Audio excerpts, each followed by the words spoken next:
What I'd like to do with the time that I have with you is to probably try to accomplish two things. One, in 32 years, I've certainly been around the block in this industry. And I'd like to share with you, first of all, how I started, how bad it was, the worst thing that ever happened to me in network marketing, what I needed to learn to shift from not so good to really knowing what to do. Would that be of interest to you? Now, as a teacher, I've been teaching. Some of you may know I'm a former university professor in the field of psychology and sociology. And as a teacher, I always try to give my students things that could shift them from where they were in life to a new place that they wanted to be in life. Well, let me tell you what I know about human nature. Most people will not. Isn't that unfortunate? What I'm going to say right from the beginning, it's not that you don't know what to do, it's that you know what to do, you just won't do it. How truthful is that for most people? So let me start by telling you my network marketing story. There was an associate dean that worked with me that reported to me, and at this time I was a dean of a senior college of business. And he told me that his wife had a silly little business. Now, this is 32 years ago. So he represented his wife's business as being silly. Now, we would not have 9 children if I suggested to my wife anything she was doing was silly. So he said, my wife Patty is having one of her meetings on Monday night, and she'd love for you to attend. And after him disclosing the silly little business aspect, what would you do? You're thinking, man, that's wonderful. I can't wait to get there. So I made an excuse like I was busy, whatever. Now we're going to teach you right from the beginning what happens when you're persistent. That was the first week. The second week, he came at me again. He always got me when I was at the drinking fountain because I couldn't answer fast then. And he told me again about his wife's having her meeting. Would you please come and attend? She'd love you to attend. I made up another excuse. Now it's the third week. I made another excuse. The fourth week, I made another excuse. The fifth week, I made another excuse. Now I'm going to tell you something right now. About 90% of the people in this audience were probably gone and never thought of me again after the first or second. Are you learning anything? On the 6th invitation, I ran out of excuses. So I said, okay, I'll come this evening. I went home and I said to my wife, we're going out this evening. And on the amount of money we were making, that meant the Spaghetti Palace, $1 a meal, all you can eat. And she said, where are we going? I said, we're going to Patty's got some kind of a business meeting, and she's invited me to go over there. Why don't you come along? And she said, doesn't Patty sell soap and pills? I said, I'm not sure what Patty sells. I said, but I'm not interested anyway. And she said, well, why don't you go ahead alone? I'll stay home with the children. And I said, fine. And I got out and I got in my car. And just as I was ready to leave, she came to the back door and she gave me one of these. You guys know what that means. Hold it, I got something to say. So I rolled down my window. Did you notice I didn't give it one of these? I rolled down my window and I looked out. I said, yes. And she said, remember, George, college deans do not sell soap and pills. What an encouraging way to go, huh? But I wasn't interested anyway, so that was good advice. I'm driving to the meeting, and as I was driving and getting closer to their home, I started to pray a little bit, and here was my prayer. God forbid any faculty member I ever worked with be at that meeting tonight. Did I have a problem? I had a huge ego problem. After all, selling was so undignified for a professor. No, you just have title and no money. So I got to the meeting. Things got worse. As I got into the meeting, there's 13 women. A guy about this high looked 100 years old to me, and me. Now you can imagine me trying to hide. I went to the back of the room. I said, think of this. That was like trying to hide a pregnant elephant on a tight wire. So I sat back there, and they started talking about their product. And I said, thank God I'm not interested. This pill makes you jump higher. This pill takes care of arthritis. This pill you need for this one and that one. And then finally they put a little green bottle up, and this is nature's scrub brush. I said, this ought to be good. Yeah, you take it every day and it detoxifies the body. You got the picture? It's going to make you normal. Boy, I couldn't wait to get started. Well, the meeting went on. They were done with the products, and I was delighted to know I wasn't interested in a single thing. And then that little guy that looked 100 years old, he got up, and this man changed my life. He got up and he said, my name is Armand. I'm from Canada. I work in a factory in the United States for 35 years. And I make a brake shoe for automobile. And I retire. I'm now 72-year-old, and I retire when I'm 65. And one day I'm 69, 68, 69, and my wife, Peggy, she come to me and she say, Armand, you must go back to work. I said, Peggy, I work all my life. What do you mean go back to work? Why? Because we are still alive and we are running out of money. That was a human interest story to me, and I kind of liked this guy. I didn't know what he was going to say next, but I kind of warmed up to the vulnerability of his story. And then he said, my wife, Peggy, and I, a friend called us to come see the network marketing, direct selling business. And they say, don't worry, Armand, if you cannot sell. This business will take anybody. And he says to his wife, Peggy, we are anybody. Let's go see. So I'm listening to him, and I'm saying, this is pretty fascinating. I wonder where it's going. And then he said, my wife, Peggy, and I, we work as husband-wife team. Huh, Peggy? Peggy goes, yes, Armand. And today, 3 years later, we earn $10,000 a month. I almost fell off my chair. That was more than 3 times what I was earning, and it took me many years to qualify to earn it. The guy went to 5th year education, 5 years of formal schooling. He didn't speak the Queen's English. He was in a foreign country for him. He started a business at 69 years old.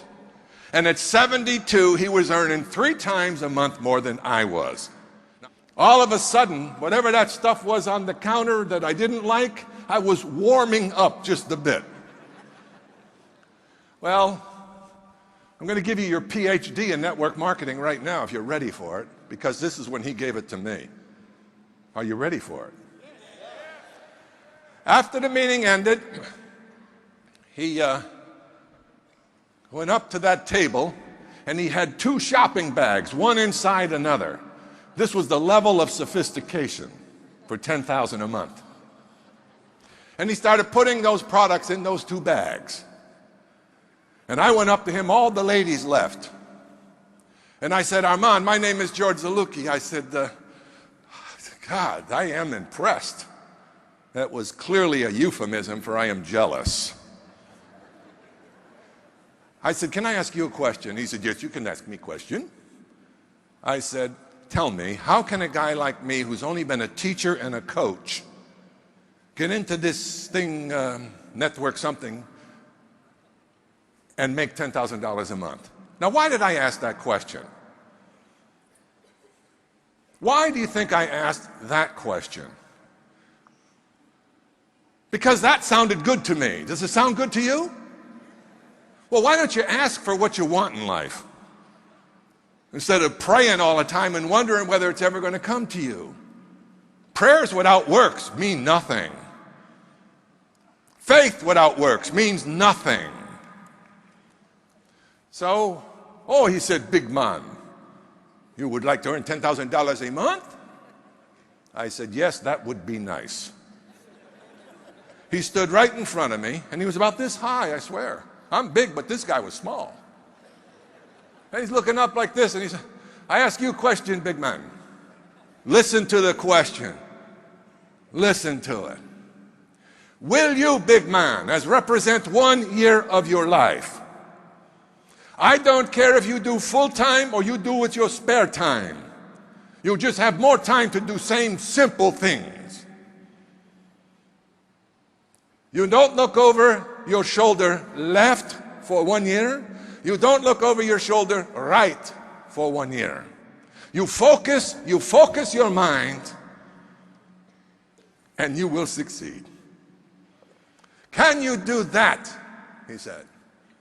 And I answered like most people. I was not quite advanced at that point in how things really get done. So I said, well, I think I can do that. And here's what he did. Oh, no, he said. Did I ask you, will you give 1 year of your life, no turn back effort, no look back left, no look back right, focus your mind? Did I ask you that question? By this time I'm getting a little irritated. I said, yes, you asked me that question. He said, then big man, you have yes or you have no.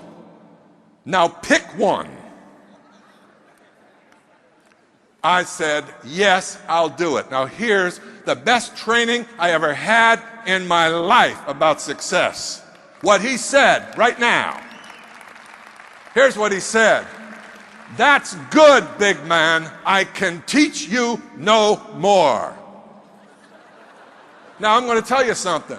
If I walked off this stage right now and you understood the power of that man's instruction, you can do anything. The problem is, folks, we start something and we lose focus. We let the little minds in life take away the big dreams, don't we? The little voices that you have in you from your past failures, they keep chipping away at your will to persevere. Yes or no? You think it's any different for me? I've just learned you need to tell those people inside of you to shut up. Well, I got started in the business, and here's the way I approached it. Here's the mistake. Don't make it. ACN has a system for you. Just follow the system. And so if you want success, you better understand Newton's law. For every positive, there's a negative. For every plus, there's a minus. For every dreamer, unfortunately, there's about 1,000 dream stealers. You've got to know. So I got started approaching the business the way I approach the world of academia. Study, study, study, get smart. Isn't that it? In other words, some of you learn everything about the rates, learn everything about the competition, learn everything about everything except how to make money. Some of you are going to have that disease. And I'm warning you right now, you don't know the business you're in. So anyway, I did it George's way. And I studied and I studied and I studied. I could have taught at a university in bionutrition because I had to know what every single vitamin did, every molecule in your body, how it responded to it. And guess what? Oh boy, was I feeling good. Because I could go into a home night after night, and if there were 10 people in that home, 8 would buy product. I got so good at it that the company called me, and this was only in my second year, and said, you are in the running for #1 in the world in group sales. I said, how the heck did that happen? I didn't even know I was in a race. All I knew was what I knew about selling and study and selling and information. Some of you will have that disease too. You better get over it. And then I learned about how full of beans people are. See, I used to believe when you had kind of surface relationships with people, colleagues around you, where nothing's ever tested, you all moan about the same things. Okay, you all share the homogenized life of mediocrity. You see, I had to learn that as you get closer to people where commitments are made or broken, where words are kept or unkept, people reveal themselves. And boy, you can pretty quickly sort who's real and who's not real. Well, I had my group. I had 5 representatives in my group. I had sponsored 5. And every Saturday we had a breakfast. And every Saturday I'd get up and motivate my team. Didn't do any good. Every Saturday they waited for me to do it again. And then every Saturday after that they waited for me to do it again. And whenever they needed a presentation, they called George. Come on over to my friend's house and sell them some vitamins. And old dumb George would just go right ahead and work like a mule. And they'd buy the product. And my group sales just kept beaming. But I wasn't making any real money. Here's the next thing I did. In case you think this is just going to fall your way, I'm giving you a short course on how to get there faster. Then I'd say to my group, hey, guess what? They said, what? There's a lady in Chicago that's speaking next Saturday, and she's selling the cosmetic line. You know what I heard from all 5 of them? Well, we ain't going to sell none of that stuff. I said, wait a minute. Are there women in the world? What happens if a husband joins us and the wife wants to sell cosmetics?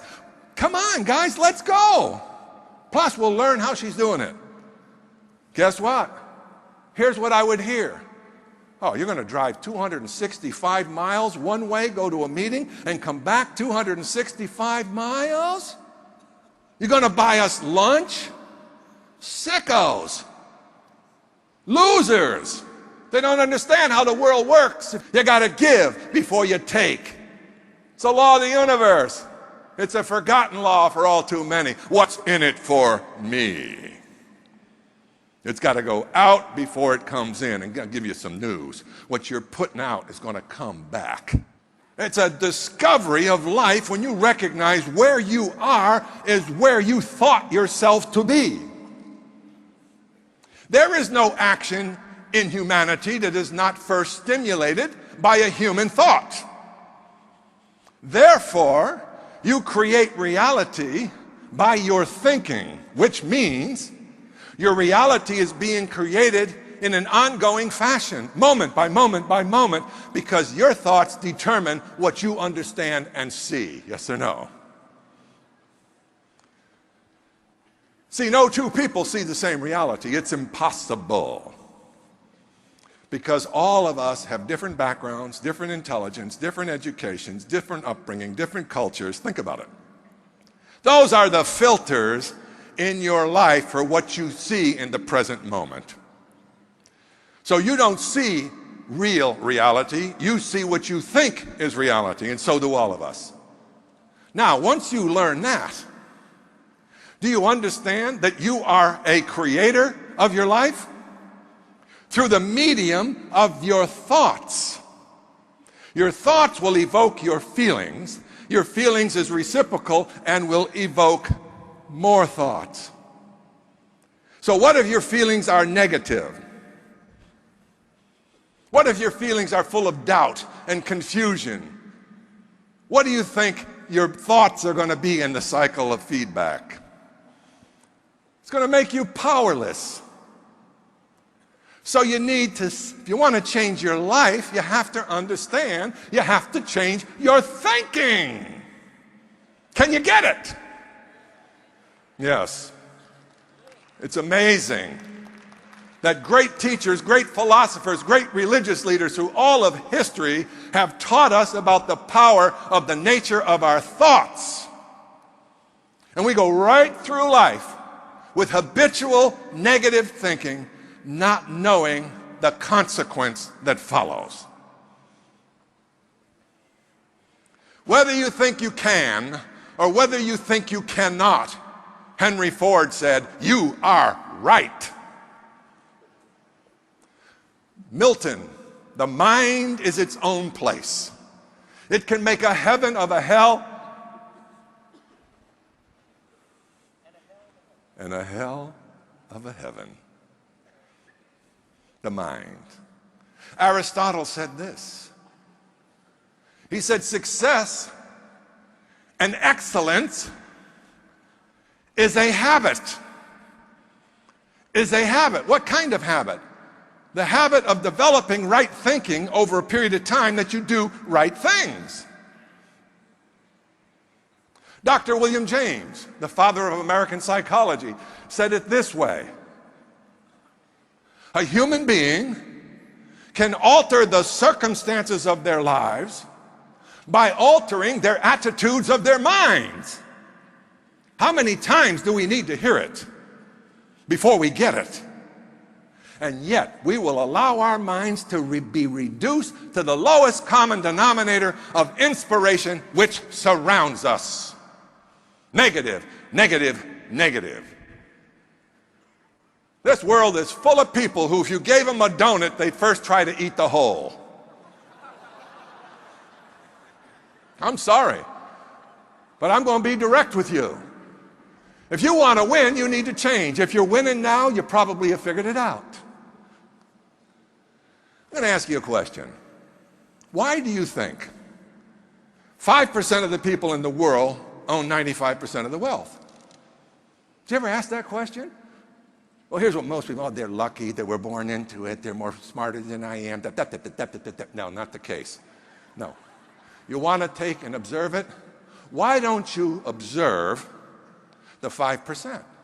That'd be a starting point, wouldn't it?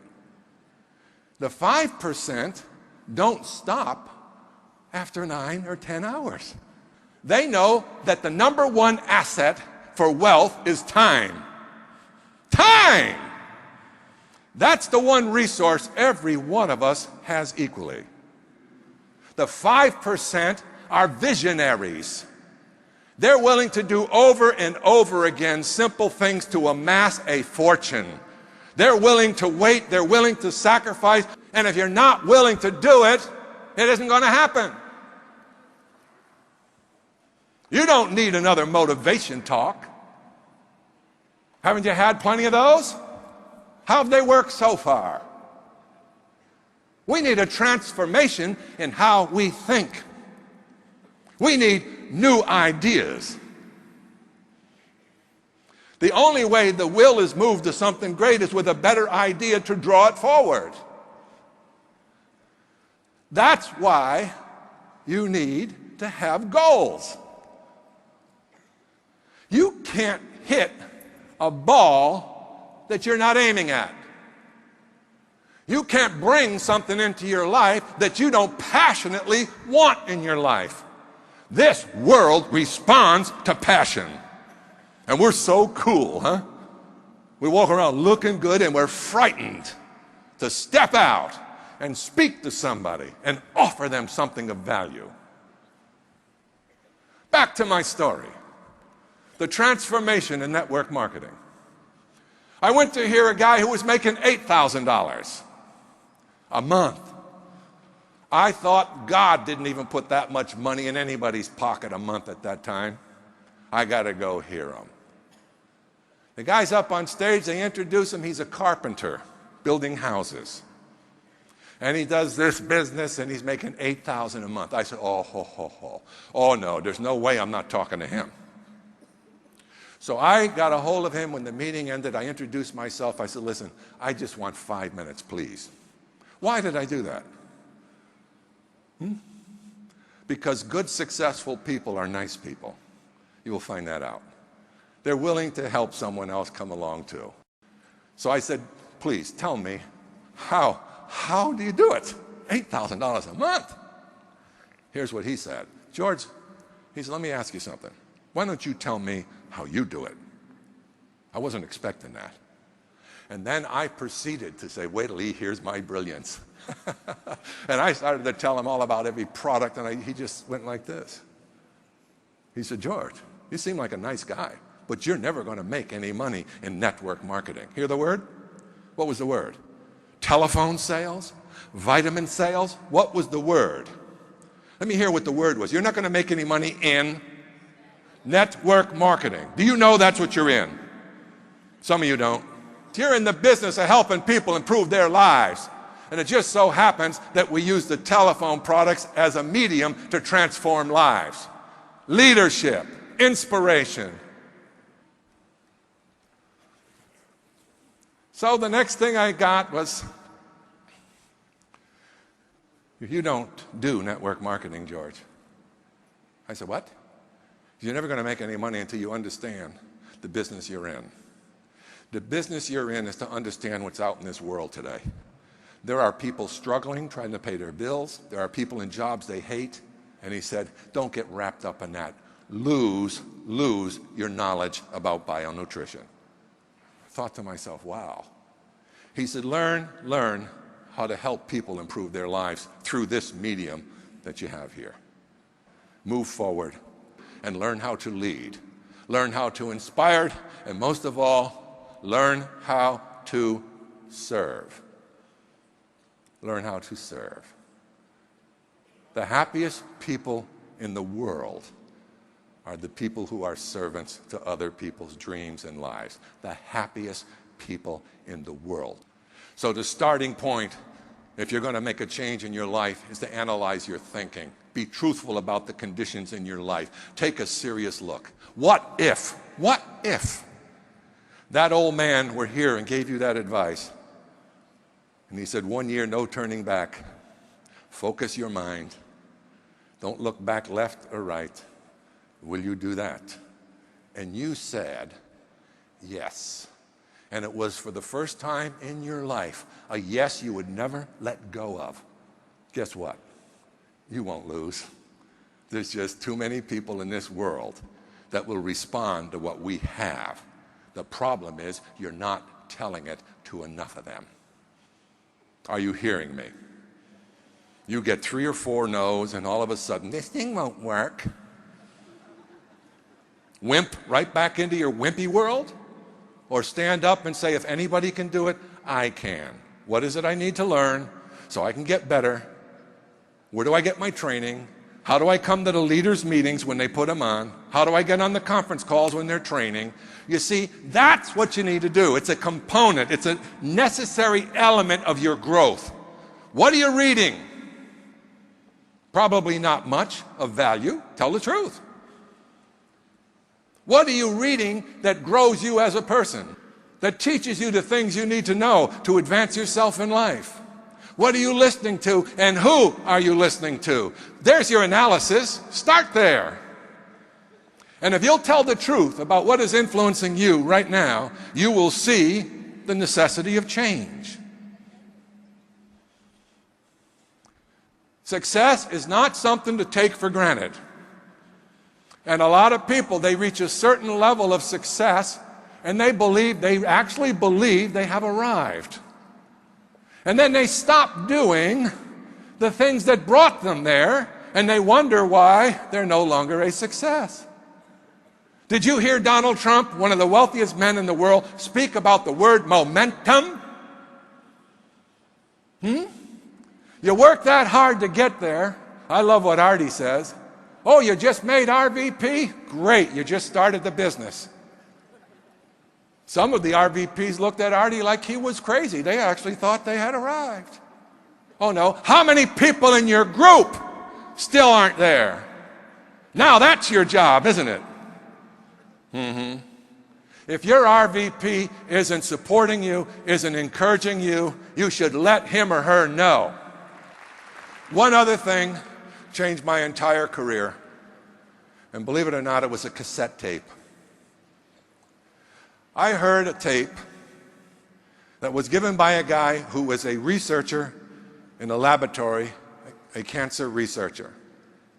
And I heard him give a talk about a guy who was trying to recruit him into the company I was in. And this guy said that every time he saw this guy walk down the street, he purposely walked the other side because he didn't want to hear one more time about his great business opportunity. So I'm listening to the tape, and he said, one day I realized, he said, that things were beginning to shift in me because, you see, I would see Jim. He'd be in the restaurant sometimes, and he had a nice suit on. He never used to dress like that.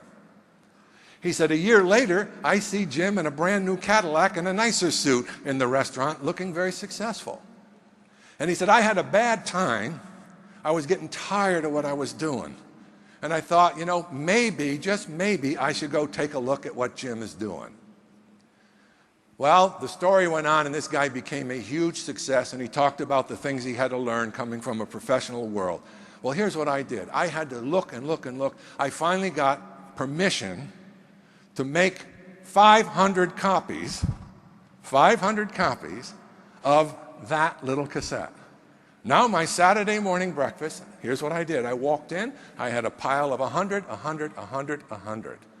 And they were like $2 each, this little cassette. And I said, okay, we're going to part the waters today. I'm not working with one more of you. You might just as well quit. This guy knows what he's talking about and we don't. This guy knows how this business works and we don't. I'll just take them all. But if you're going to work with me from this day forward, we're going to put these things out in people's hands because obviously he's better than we are. We don't know how to tell it like he's telling it. Let's use it. It completely revolutionized my business. Now, how many of you have got the DVDs, the CD-ROMs? Some of you are so cheap you won't do it. And that you're going to say you want to build a business. You're going to want to keep blabbing from your own position, thinking you know how to say it better than when you got someone like Trump and other people to do it. Don't be foolish. Let me tell you something. How would you like to hire a salesman if you owned a company that never called in sick, can say the same story every time, 24 hours a day, okay, hardly ever breaks down, and you pay a pretzel to get that person? How many of those, if that was true, could you get? They don't want insurance policies, they don't want cars, and they don't want expense accounts. But they're going to tell that story perfectly the same way every single time. How many would you hire? See the thinking? See the thinking? And then my last part of my message is always about what I consider to be what I call the annealing cement of everything that works for the benefit of humanity. And it's one word with many dimensions. And it's called love. Old-fashioned, huh? Take a look at it. Love is soothing, it's warming, it's enriching to the spirit, the soul, the mind. It's all the things that we were instinctively and intuitively born to be in, to be surrounded with. Your natural state as a newborn infant was bliss for no apparent reason. Man, I was there this afternoon, we had lunch, and Frank and Tanya's new little baby, and I looked at that little child, and the little motions, and the little beautiful little features, and I saw the miracle all over again. And you know what went through my mind? God, how will we ever get good at keeping them close to that beautiful innocence where they're not afraid, everything's kind of okay, mommy, daddy's here, and then we get to them. We get to them with all our fears, with our lack of character, with our lack of discipline, with our lack of a good work ethic, and then we expect them to walk out in this world and be superstars. How does that match? It doesn't. So be persistent in what you do. Surrender to what it is you want. Surrender to it. That's the most powerful way to get where you want to go. Just say, hey, this is it. Come at me any way you want. I don't care. I'm going to the top.